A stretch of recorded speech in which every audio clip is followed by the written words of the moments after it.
आप में से काफ़ी सारे ट्रेडर्स के क्वेश्चन थे जो बहुत ही सिंपल थे बट वो काफ़ी ज़्यादा इंपॉर्टेंट लगे मुझे खुद में कि हाँ भाई ये चीज़ें पता होनी चाहिए हर एक नए ट्रेडर को। तो मैं आज उनके ऊपर पूरी की पूरी एक डिटेल वीडियो बना देता हूँ। क्या क्या चीज़ें होती हैं ध्यान से समझना। सबसे पहली बात आती है जब हम मार्केट में काम करने के लिए आते हैं तो मार्केट में पैसा बनाता कौन है? पैसा वो इंसान बनाएगा जिसके पास में पहली बात पैसा होगा।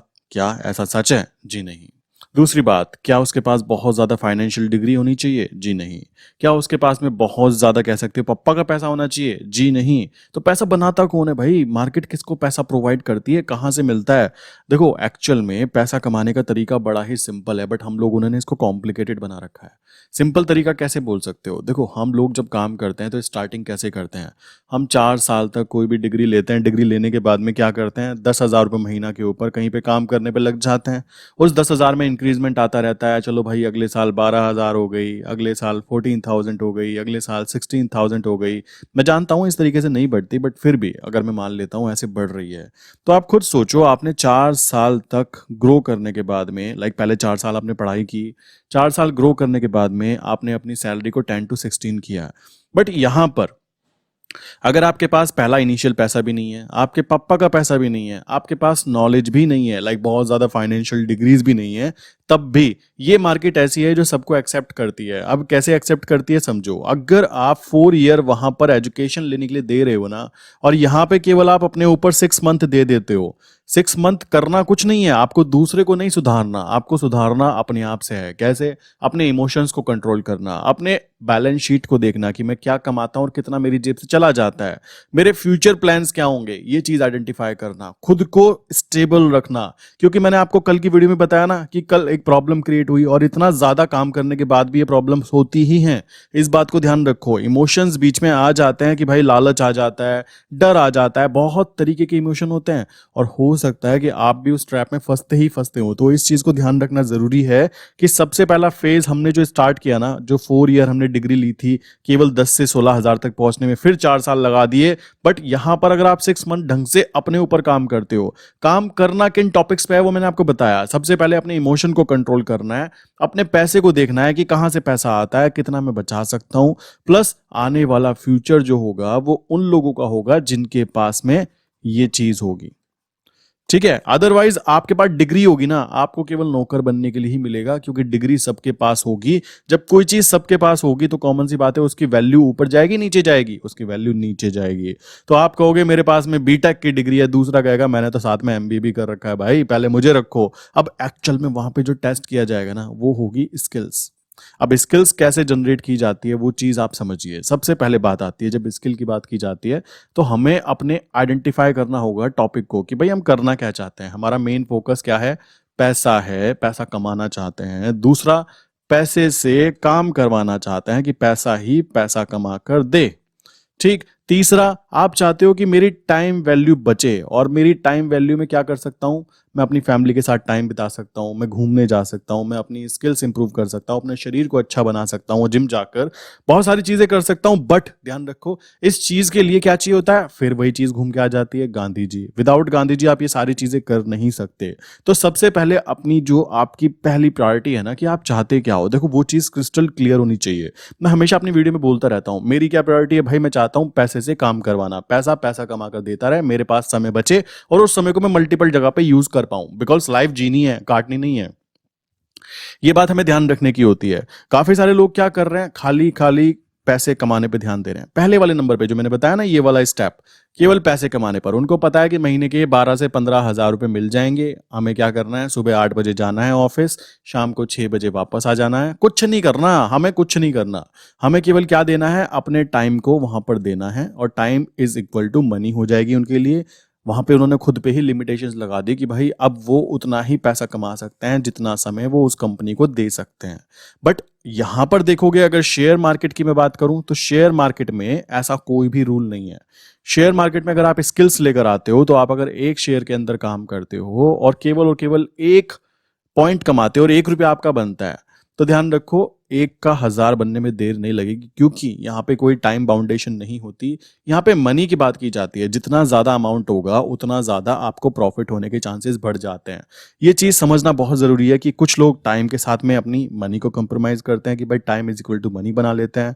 कुछ लोग मनी को ही काम पे लगा देते हैं कि पैसा ही पैसा कमा कर लाएगा, और अपने टाइम को दूसरी जगह पर इन्वेस्ट करने की कोशिश करते हैं। और एक्चुअल में जहां तक मुझे दिख रहा है, हमें केवल इन दो चीजों पे फोकस करना है, पैसे से पैसा कैसे बनाना है और अपने टाइम को कैसे बचाना है, जिससे कि हम मल्टीपल चीजें कर पाएं। ये है एक बिल्कुल कह सकते हो स्टेबल वे में काम करने का तरीका। आप किसी को एक्सट्रीम जाना है ना कि नहीं भाई नहीं, मुझे तो कम से कम 100 CR कमाना है, तो भाई उसके लिए अलग लेवल है, ठीक है, उनके लिए कोई रात दिन नहीं होती, वो लोग अलग ही टाइप के होते हैं, ये बात ध्यान रखना। बट हम जैसे इंसानों के लिए, जो हम लोग चाहते हैं भाई महीने की 1 लाख 2 लाख 3 लाख हमारी इनकम बन जाए, और वो पैसा यहाँ पर पैसे से पैसा कमा कर लाता रहे with compounding, then definitely share market best जगह काउंट होगी। अब बात आती है कितना पैसा होना चाहिए, जो क्वेश्चन पूछा गया। नेक्स्ट क्वेश्चन ये है, कितना मनी रिक्वायर्ड होता है स्टार्टिंग करने के लिए। मेरे भाई स्टार्टिंग करने की बात की जाए तो अप्रोक्स कह सकते हो, अगर हम बात करें निफ्टी बैंक निफ्टी की, अगर हम निफ्टी या बैंक निफ्टी की बात करते हैं, तो वहां पर अगर हम केवल ऑप्शंस में काम करेंगे, देन वहां पे हमें प्रीमियम की जरूरत पड़ती है। अगर हम उसके फ्यूचर में काम करेंगे तो एक बड़ा अमाउंट चाहिए होता है, विद अ सिंगल लॉट हमें वहां पे अप्रोक्स 1.25 लाख रुपीस की जरूरत पड़ती है, जो कि बहुत ही हाई होता है। आम आदमी उसके फ्यूचर में जाने की कोशिश नहीं करता, उसी के ट्रैप में आकर वो ऑप्शन बाइंग में जाता है, जहां पर उसको केवल अपनी प्रीमियम पे करनी पड़ती है। ऑप्शन सेलिंग की बात करें, अगेन यहाँ पे बहुत ज्यादा हाई कॉस्ट रखी गई है, किसकी तरफ से, सेबी की तरफ से। जबकि पहले पता है क्या है, आपको एक चीज बताना चाहता हूं, भी आई थिंक 4-5 साल पहले की बात है, option selling with hedge position केवल आप 3000 में बना सकते थे। बट ये रूल क्यों हटा दिया गया, पता है मतलब क्या था, कि जितना पैसा हमारा ऑप्शन सेलिंग में होता गया, मैंने बताया ना आपको, कि आपको लॉस भी पहले ही पता लग जाता है और आपको प्रॉफिट्स भी पहले ही पता लग जाता है कि ये जेब में आएंगे। मान लो मुझे पता लग गया मेरा लॉस 4000 तक का हो सकता है और मेरा प्रॉफिट 2000 का होगा, ठीक है। अब ये चीज सेबी को भी तो पता लग जाएगी ना, तो उन्होंने पहले क्या किया हुआ था, केवल आपको 4000 रुपए की जरूरत पड़ेगी ये पोजीशन बनाने के लिए। बट इन्हें दिखाई दिया कि मैक्सिमम लोग शिफ्ट होते जा रहे हैं, यहां से लोग यहाँ खिसकते जा रहे हैं, तो उन लोगों ने ये रूल हटा दिया। अभी का क्या है, बहुत बड़ा अमाउंट चाहिए होता है। मुझे पता है कि 4000 की मेरी रिस्क है, फिर भी मेरे 25,000 रुपए वहां पे ब्लॉक हो जाते हैं यूजिंग हेज पोजीशन। हेज होने के बाद भी तो सोचो वो 21,000 रुपीज पूरा महीना कहाँ रहते होंगे। सोच रहे हो इस बात को, आपका तो चलो 21 है, लोगों के तो यहाँ पे 2-2 करोड़ रुपए रखे जाते हैं ना, जबकि जरूरत थी 4000 की, रिस्क 4000 का था, बट वहां पे 21,000 एक्स्ट्रा लिए जा रहे हैं, और वो 21,000 एक तरह से ब्लॉक हो जाते हैं पूरे महीने के लिए, क्योंकि पूरा महीने का ही बात है ना, तो वो पैसा जाता कहाँ है, वो कहाँ काम करता है, ये चीज समझने की जरूरत है। सेबी बहुत ही ज्यादा चतुर तरीके से काम करती है और हमारा बेवकूफ कट जाता है आम आदमी का। तो पैसे की बात आती है, यहां तक कि तो आपके बस की नहीं है, ये आपके बस की नहीं है अगर आप बिल्कुल नए हो या स्टूडेंट हो। प्लस ऑप्शन बाइंग की बात करें, वो हमारे बस की नहीं है, क्योंकि यहाँ पे लॉसेज होने के चांसेस हाई होते हैं, और ये लोग ना सच में एक्चुअल में ये चाहते हैं कि इंसान यही चीज करे, बट हमें ऐसा नहीं करना। ऑप्शन सेलिंग की बात करें, यहाँ पे भी रूल बदल गया है, यहाँ पे भी बहुत ज्यादा हाई अमाउंट चाहिए होती है। उसके बाद में बचा क्या, इक्विटी मार्केट। इक्विटी मार्केट में ऐसा है कि आप 10 शेयर में काम करोगे मान लो, और 600 रुपए का एक शेयर है, तो 6000 रुपए की आपको इन्वेस्टमेंट लगी। अब 6000 में क्या, वही बात आ जाती है, नंगा नहाएगा क्या निचोड़ेगा क्या वाली बात हो जाएगी, कि 6000 पे बन गए 200 रुपए 3 दिन के अंदर। अब ये आप कहोगे यार ये क्या बनाया मैंने 200 रुपए 3 दिन मेहनत करके, फायदा क्या हुआ इसका, बात सही है। तो यहां पर पैसे की जरूरत पड़ने ही वाली है। अगर आप सोच रहे हो कि आप पैसा कमाने की कोशिश कर रहे हो, नहीं, यहाँ पे पैसा पैसा कमाता है, इस बात को क्लियर कर लो। अब बात आती है वो सेगमेंट जिसमें मैं खुद भी काम करता हूँ और जिसमें बस पैसे की बहुत ही कम जरूरत पड़ती है। जो लोग पूछते भी हैं कितनी जरूरत पड़ती है, क्या पड़ती है, देखो दोस्तों मैं आपको एक कॉन्सेप्ट समझाता हूं। जब हम बात करते हैं कि 1 लॉट ऑफ यूएसडी INR, ठीक है, इसका मतलब क्या हुआ, ध्यान से समझना। हम दो देशों की करेंसी की बात कर रहे हैं, ठीक। सबसे पहली बात आती है $1 अभी कितना चल रहा है, लाइक $1 अभी चल रहा है मान लीजिए 80 रुपीज, ठीक है। तो इसका मतलब समझो, एक लॉट का मतलब होता है $1000। तो $1000 कितने के हुए, 80,000 रुपीज के। तो 80,000 रुपीज को हम यहां पे एक लॉट बोलते हैं, ठीक, किसका, यूएसडी INR का। ध्यान से समझना इस बात को। अब बात आती है अगर हम 10 लॉट की बात करें, तो $10,000 is equal to 8 lakh rupees, is equal to 10 lots of USD INR।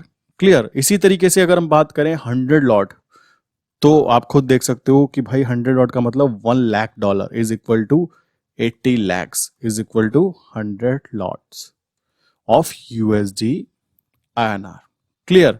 सो आप खुद सोचो, इतनी बड़ी अमाउंट की चीज आपको कितने में मिलती होगी? आप कहोगे तो बैंक निफ्टी भी ज्यादा कीमती होगी, सीधा हिसाब 80,000 बैठ रहा है, सीधा हिसाब 8 लाख बैठ रहा है, सीधा हिसाब 80 लाख बैठ रहा है। नहीं, मैं आपको बताता हूं हम यहाँ पे क्यों काम कर पाते हैं। क्योंकि ये जो है ना, ये ट्रेडिंग वाला सीन है ही नहीं, ये ट्रेडिंग इंस्ट्रूमेंट है ही नहीं, ये होता है हैजिंग इंस्ट्रूमेंट।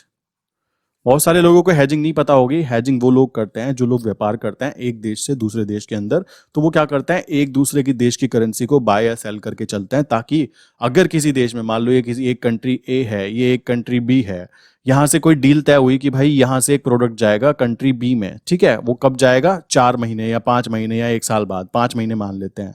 तो हुआ क्या, अब आप कुछ कॉमन सेंस से लगाओ, मान लो ये डील हुई थी कितने, 80 रुपीज के हिसाब से। अब रुपए की वैल्यू गिर गई, अब ये 82 हो गया, तो भाई कॉमन सी बात है, इसको तो नुकसान हो गया ना, इसको तो एक्स्ट्रा पे करना पड़ रहा है, किसको, ए कंपनी को। बट अगर ये गिरने की बजाय मजबूत हो गया, तो अब यहाँ पे 78 हो गया इसका प्राइस, तो क्या होगा, इस इंसान को फालतू में नुकसान हो जाएगा। तो ये क्या करते हैं, हेज कर लेते हैं। तो ये एक हेजिंग इंस्ट्रूमेंट है। इस कारण यहां पर आपको हाई लीवरेज मिलता है। हाई लीवरेज कितना मिलता है, ध्यान से समझो। आप यहां पे एक लॉट के अंदर, एक लॉट के अंदर बात की जाए तो एक लॉट में काम करने के लिए केवल आपको यहां पे 2000 रुपीज की जरूरत पड़ती है। समझ रहे हो, मतलब 80,000 की चीज केवल 2000 में मिल जाती है। ये क्यों मिल जाती है, क्योंकि हैजिंग इंस्ट्रूमेंट है, प्लस इसको कोई एक इंडिविजुअल इंसान हिला नहीं सकता। इस बात को ध्यान रखना, ये दो देशों की इकोनॉमी के ऊपर डिपेंड करता है। तो ये कारण है यहां पर 40 टाइम्स का लीवरेज मिलता है।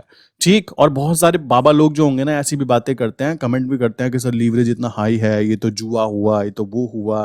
भाई आप लोगों के लिए चैनल नहीं है, ठीक है, पहले कॉमन सेंस लगा कर आओ।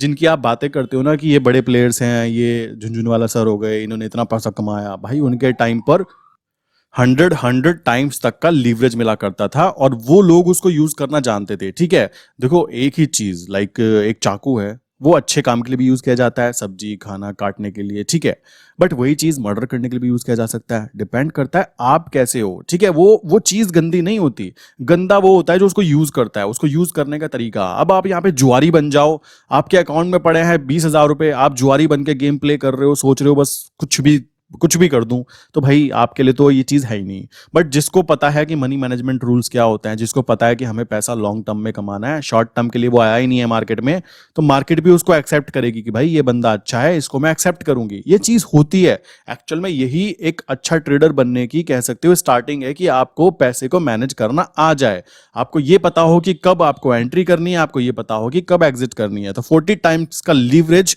कोई भी गलत चीज नहीं है, इस बात को ध्यान रखना। और जबकि निफ्टी बैंक निफ्टी में आपको 4 to 5 टाइम्स का लीवरेज मिलता है। अब बहुत सारे लोग लीवरेज के बारे में सोच रहे होंगे, समझ जाओ उधारी, कि भाई 80,000 की चीज आप केवल 2,000 रुपए हमें दो और मालिक बन जाओ। बट ये 2,000 में से ही जो भी नुकसान होगा 2,000 में से कवर किया जाएगा, ये चीज ध्यान रखने की होती है। तो जिसको ये रूल इंप्लीमेंट करना आता है, जिसको ये कह सकते हो लीवरेजिंग की पावर समझ में आती है, वो इसका सही तरीके से यूज कर लेगा, और जिसको नहीं आती उसका कट जाएगा बेवकूफ। सिंपल सी बात आती है, सिंपल लैंग्वेज में बात करें तो। इसी तरीके से जब $10,000 की बात की जा रही है, तो 8 लाख रुपीज का प्रोडक्ट आपको कितने में मिलने वाला है पता है? आप खुद सोचो, 10 लॉट्स केवल आपको यहाँ पे 20,000 रुपीज में मिल जाएंगे। अब आप 8 लाख रुपए लाना चाहते हो तो ले आओ भाई पूरे के पूरे। आप 20,000 में 8 लाख का माल के मालिक बन रहे हो, बट दिक्कत बस ये है कि नुकसान हुआ तो इस 20,000 में से होगा। अब अगर आपको ये सिस्टम यूज करना आया तो अच्छी बात, नहीं आया तो कोई दिक्कत की बात नहीं है, किसी की जेब से पैसा जाएगा तभी तो कोई कमाएगा ना, इसमें बुरा भी कुछ नहीं मानना होता, उसमें मैं भी इंप्लीमेंट होता हूं। अगर मैं गलती करूंगा, नुकसान होगा, तो मेरी जेब से नुकसान उस इंसान की जेब में जा रहा है जिसने सही डिसीजन लिया था। हमें केवल सही डिसीजन की जगह पे खड़ा होना है, हमें कोई चीजें चेंज नहीं करनी, हमें समझना ही गलतियां कहां पे हो रही है। सेम अगर मैं 100 लॉट की बात करूं ना, तो यहाँ पे अप्रोक्स 2 लाख रुपीज की जरूरत पड़ती है। 2 लाख में आप 80 लाख के मालिक बन जाते हो, और इसमें से नुकसान प्रॉफिट जो होगा ना, 5,000 10,000 20,000, वो सारा 2 लाख में से कटेगा। इस बात को ध्यान रखना। तो 2 लाख रुपए तक का आपके पास बफर जोन है, और लोग रिस्क लेते हैं, बैंक से लोन लेकर रिस्क लेते हैं, बट यहाँ पर रिस्क ऐसा नहीं है कि आपको लोन चुकाना है, यहाँ पे रिस्क ये है कि आपको अपने फंड को बचाते हुए काम करना है। समझ रहे हो? तो पैसे की बात की जाए तो भाई देखो, इतना पैसा चाहिए होता है। किसी को 2,000 में काम करना है एक लॉट में, वो 1 में कर सकता है, 10 में करना है 10 में कर लो, 100 में करना है 100 में कर लो। लोग कहते हैं वॉल्यूम कम है, भाई इतनी वॉल्यूम है, तुम्हारे अकाउंट में इतना पैसा नहीं होगा तुम यहाँ पे वॉल्यूम को कवर कर पाओ। अगर किसी को ज्यादा दिक्कत है ना तो 1,000 लॉट में एंट्री करनी है ना, कर लो, कोई दिक्कत की बात नहीं है, लाओ यहाँ पे 20 लाख रुपए और कर लो। ठीक है, और भी ज्यादा दिक्कत 10,000 में करना चाहते हो तो भी कर लो, लाओ यहाँ पे 2 CR और कर लो। ये टेंशन मत लो कि वॉल्यूम नहीं है, ये फालतू की बातें होती हैं ना। काम करने का तरीका, हमें अपने 10 लॉट 20 लॉट 50 लॉट इतने ही तो करने आना है यार, इतने हैं, खुश रहो। ठीक, तो पैसे की बात यहां तक यहां हो गई। उसके साथ ही नेक्स्ट स्टेप आ जाता है इमोशंस, कि भाई इमोशनल प्रॉब्लम काउंट होती है काम करते हुए। देखो इमोशनल प्रॉब्लम क्यों काउंट होती है, ये चीज मैं आपको एक्सप्लेन कर देता हूं। बिकॉज हम जब काम करते हैं स्टॉक्स में होता क्या है, हम लॉन्ग टर्म के लिए काम करते हैं। हमें दिख रहा है कि हमने आज उसको बाय किया, हम उसके मालिक हैं, पूरा पैसे हमने चुका दिया, 1 साल बाद उसको बेचें तो भी कोई दिक्कत की बात नहीं, 10 साल बाद बेचें तो भी कोई दिक्कत की बात नहीं, नुकसान चल भी रहा है तो हम क्या दिमाग में रखते हैं, अरे कोई दिक्कत नहीं यार, डिलीवरी ले रखी है, डरने की क्या बात है। तो यहां इमोशनल अटैचमेंट आपका बहुत हाई है, इस वजह से आपको लॉसेज होने के चांसेस बहुत ही कम हो जाते हैं। क्यों? आपको पता है यार डिलीवरी में टेंशन नहीं है, आपको कोई पैनिक कंडीशन नहीं बनने वाली, रात को सपने में आपको वो स्टॉक आके ही नहीं कहेगा भाई ये मेरा क्या करेगा। तो ये बात समझने की होती है। बट जब हम आ जाते हैं कहां पर, फ्यूचर्स के अंदर। अब फ्यूचर्स बहुत तरीके के होते हैं, जैसे कि मान लो हम स्टॉक्स के ही फ्यूचर में काम करने लग जाते हैं। ठीक, हम निफ्टी के, या फिर हम बोल सकते हो बैंक निफ्टी के, या फिर हम बोल सकते हैं कि हम कमोडिटी मार्केट के। ठीक है, तो कमोडिटी मार्केट के अंदर काम करने लग जाते हैं। तो इन पर्टिकुलर जगहों पर दिक्कत एक आ जाती है कि यहाँ पर जो फ्यूचर है ना वो अवेलेबल होते हैं केवल 3 मंथ आगे तक के। मतलब समझ रहे हो, मान लो अभी जनवरी चल रहा है, तो जनवरी फरवरी एंड मार्च, तो हमें क्या करना पड़ेगा, इन 3 महीने के अंदर के फ्यूचर अवेलेबल होंगे। मान लो मैंने कोई बाय पोजीशन बनानी है, तो क्या होगा, मैंने यहाँ पे बाय किया, क्या बाय किया, जनवरी में मैं बाय करूंगा मार्च को, ताकि भाई 3 महीने तक का मेरे पास समय हो, अदरवाइज मुझे वो ट्रेड बंद करनी पड़ेगी। सोचो अगर यहाँ पे प्रॉफिट हो गया, ऊपर भाग गया तो अच्छी बात, तालियां, साइडवेज हो गया तो भी कोई प्रॉफिट नहीं हुआ, और ये गिर गया तो क्या होगा, हमें अपनी ट्रेड को बंद करना पड़ेगा। ये बात ध्यान रखने की है, जो भी लॉस होगा लॉस को बुक करना पड़ेगा, और अगेन यहां से मार्च से फिर अगले तीसरे महीने के कॉन्ट्रैक्ट नोट में फिर एंट्री करनी पड़ेगी। दिक्कत ये आ जाती है, यहां पर क्या है, इमोशनल अटैचमेंट जुड़ जाता है कि यार मेरा नुकसान हो गया, मेरा नुकसान हो गया। समझ रहे हो, ये चीज हमें बचानी है। कैसे बच सकती है, केवल मार्केट में एक ही सेगमेंट है। हाँ, इसके बाद में ऑप्शंस की बात भी कर लेता हूं। ऑप्शंस में बात करूं ऑप्शन बायर की, तो भाई वो तो लुटने के लिए आता है, उसका तो काम है, देखो उसका जन्मसिद्ध अधिकार है कि उसको दिख रहा है कि 66% चांस है मैं हारूंगा, वो फिर भी खेल रहा है।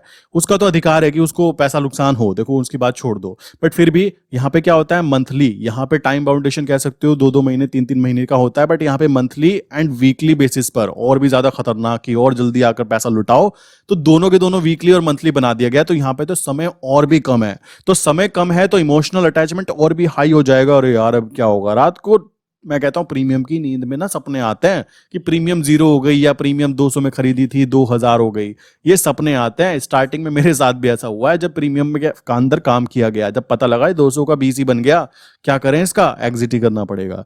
अब बात आती है ऑप्शन सेलर की, वो अलग ही लेवल के लोग होते हैं। क्यों? उनको पता है इतना जाएगा इतना आएगा, टेंशन फ्री काम करो। सबसे मार्केट में सबसे आसान तरीका है ऑप्शन सेलिंग काम करने का। कुछ लोग कहेंगे भाई आप अपने यूट्यूब वीडियो में क्यों नहीं करके दिखाते, भाई ये मंथली बेसिस पे बनती हैं, तो मंथली बेसिस में तो एक ही ट्रेड डलेगी, फिर मैं यूट्यूब पे वीडियो भी कहाँ से डालूंगा, आप खुद सोचो। अगर मैं मंथली बेसिस पे ही बैठने लगा कि ऑप्शन सेलिंग अपने मेन अकाउंट में करके, तो ये चीज़ मैं करता नहीं हूँ। बेसिकली क्लाइंट के अकाउंट में करूंगा, जहाँ पे मुझे लगेगा हाँ भाई ये क्लाइंट बिल्कुल शांत है और इजीली कर सकते हैं। मेरे पास कुछ क्लाइंट ऐसे हैं जो कहते हैं भाई महीने के ना तुम मुझे इतने निकाल के दो, बात खत्म, हमें नहीं पता तुम कैसे करोगे। वहां मुझे सिंपल सा आइडिया आता है ऑप्शन सेलिंग, बात खत्म, कुछ और करने की जरूरत नहीं है उनके अकाउंट में। वो कहते हैं यार तुम अपने अकाउंट में जो काम करते हो सेम वैसा करो। मैंने कहा वो इंट्राडे था, उसमें रिस्क भी हो सकता है, उसमें डिलीवरी लेनी पड़ती है, सिंपल सी बात आ जाती है ना। तो ये था काम करने का तरीका। अब यहाँ पर मोस्ट इंपॉर्टेंट पॉइंट क्या है, थर्ड पॉइंट की बात करें इमोशंस के अंदर ही, तो यहाँ पर करेंसी सेगमेंट की बात होती है। करेंसी सेगमेंट में अच्छी बात ये हो जाती है कि आप जिस करेंसी में काम कर रहे हो उसमें 12 मंथ आगे, मतलब आज जो दिसंबर चल रहा है लाइक 2022, तो आप दिसंबर लाइक 2023 तक के एक ही ट्रेड लोगे, और उस ट्रेड में जो भी आपको प्रॉफिट लॉस होगा वो आपको दिखाई देगा। इससे क्या हुआ, आपके अंदर इमोशनल अटैचमेंट नहीं जुड़ गई कि भाई ये क्या होगा कैसे होगा। भाई 1 साल का समय है, नीचे गिर गया कोई दिक्कत नहीं, एवरेज कर लेंगे। टारगेट आ गया कोई दिक्कत नहीं, टारगेट अचीव कर लेंगे, सिंपल सी बात है। साइडवेज रह गया कोई दिक्कत नहीं, पैसे का नुकसान तो नहीं हुआ। इससे क्या है, इजी हो जाता है आम आदमी के लिए चीज करना। और इस चीज का मालिक कितने में बन रहे हो बताया ना मैंने, 80,000 की चीज के मालिक आप केवल 2,000 रुपए में बन पा रहे हो पूरे साल के लिए, तो इससे ज्यादा आप क्या चाहते हो? तो ये सारी चीजें जो थी ना, एक इमोशनल ट्रेडर बहुत ज्यादा रिस्की काम करता है। तो ये चीज समझो, पैसे को कैसे सही करना है, इमोशनली कैसे अटैच रहना है, क्या चीजें नहीं करनी है, प्लस अपने टाइम को कैसे मैनेज करना है, ये बहुत ज्यादा जरूरी चीज हो जाती है एक अच्छा ट्रेडर बनने के लिए। आई विश कि मैंने प्रॉपर वे में ये चीजें समझाने की आपको कोशिश की है। और जो लास्ट तक वीडियो देख रहा है, नीचे मैंने एक फॉर्म फिल करने के लिए दिया है, अगर आप मुझसे जुड़ना चाहते हो एंड हमारे सिस्टम के साथ जुड़ना चाहते हो, यहाँ पे एक नंबर है 98374828 यहाँ पे आप हाई करके मैसेज करोगे तो मेरी टीम आपको कांटेक्ट करेगी। जो भी आपकी प्रॉब्लम्स होंगी उनको सॉल्व किया जाएगा। आपको किसी तरीके का कोई क्वेश्चन है अबाउट करेंसी ट्रेडिंग, देन आप इजीली वहाँ पे पूछ सकते हो। ठीक है, मिलते हैं नेक्स्ट इंपॉर्टेंट वीडियो के अंदर। इसी के साथ आज की वीडियो बंद करता हूँ। एंड एक और प्रॉब्लम है दोस्तों, चैनल के ऊपर मैं देख रहा हूँ कि सब कुछ सही है, बट आप लोग नीचे कमेंट कम कर रहे हो, लाइक कम कर रहे हो। तो प्लीज़ वीडियो पसंद आए तो लाइक करो एंड नीचे कमेंट करो, ताकि चैनल को फास्ट ग्रोथ मिल पाए। ठीक है, सो मिलते हैं नेक्स्ट इंपॉर्टेंट वीडियो के अंदर।